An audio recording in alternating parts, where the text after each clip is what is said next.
शीतल एक खुशमिजाज लड़की थी जिसकी आंखों में सपनों की चमक थी।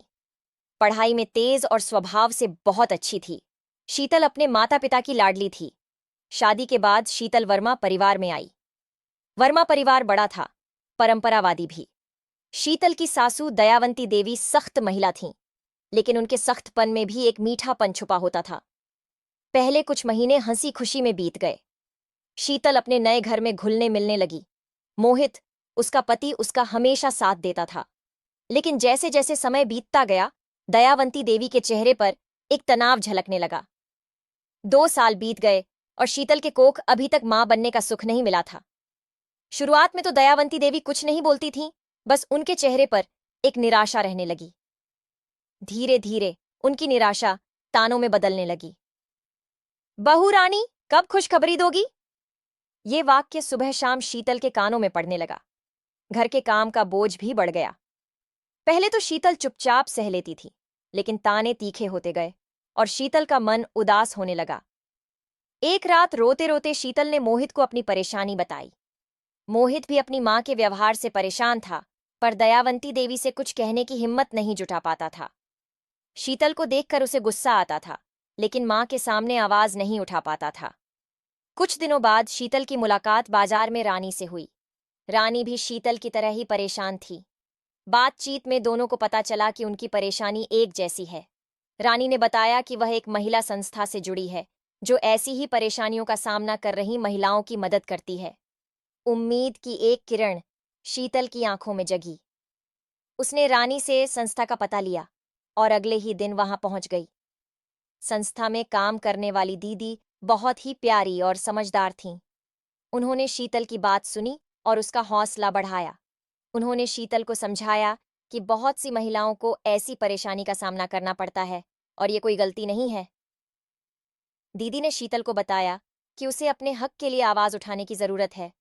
उन्होंने शीतल को कानूनी सलाह भी दी और बताया कि वो चाहें तो पुलिस में भी शिकायत दर्ज करा सकती हैं।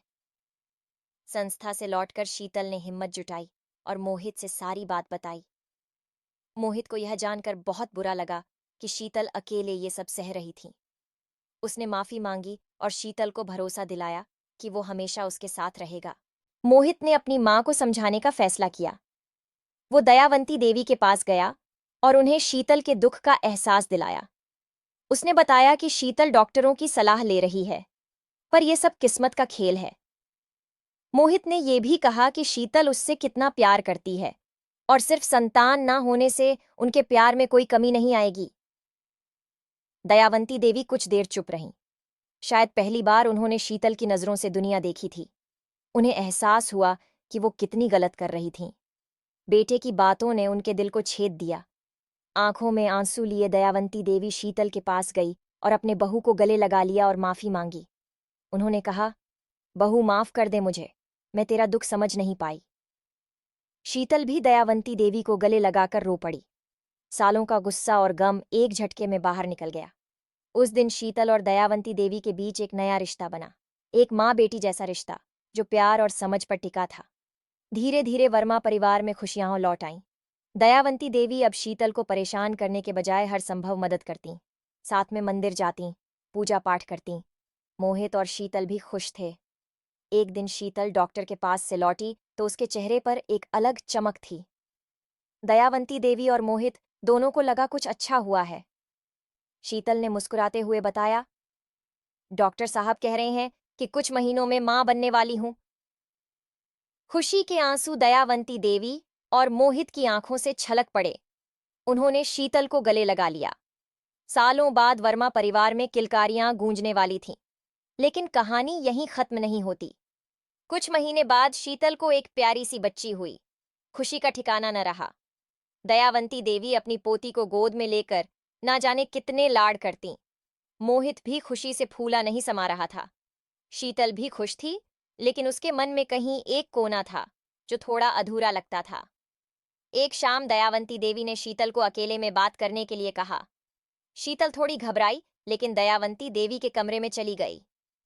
दयावंती देवी ने शीतल का हाथ थाम लिया और कहा, बहू, मुझे पता है तेरे मन में क्या चल रहा है। तू एक अच्छी पत्नी और अब एक अच्छी माँ भी है, लेकिन अगर तू एक और बच्चा मतलब कि बेटा करना चाहती है। शीतल दयावंती देवी की बात काटते हुए बोली, सासू माँ, आप क्या कह रही हैं? छोटी अभी बहुत छोटी है, और वैसे भी हम बेटी से ही बहुत ज्यादा खुश है। बस मोहित और आप दोनों का प्यार ही हमारे पूरे परिवार के लिए काफी है। दयावंती देवी ने मुस्कुराते हुए कहा, मुझे ये सुनकर खुशी हुई बहू। मैं सिर्फ ये कहना चाहती थी कि फैसला तुम्हारा है। तुम दोनों खुश रहो, बस यही मेरी इच्छा है। उस दिन से शीतल और दयावंती देवी का रिश्ता और भी मजबूत हो गया। दोनों एक दूसरे को माँ बेटी की तरह प्यार करती थीं। छोटी सी बच्ची की किलकारियों से पूरा घर गूंज उठा था। वर्मा परिवार खुशहाल था, जहां प्रेम और सम्मान की नींव पर एक आदर्श परिवार खड़ा था।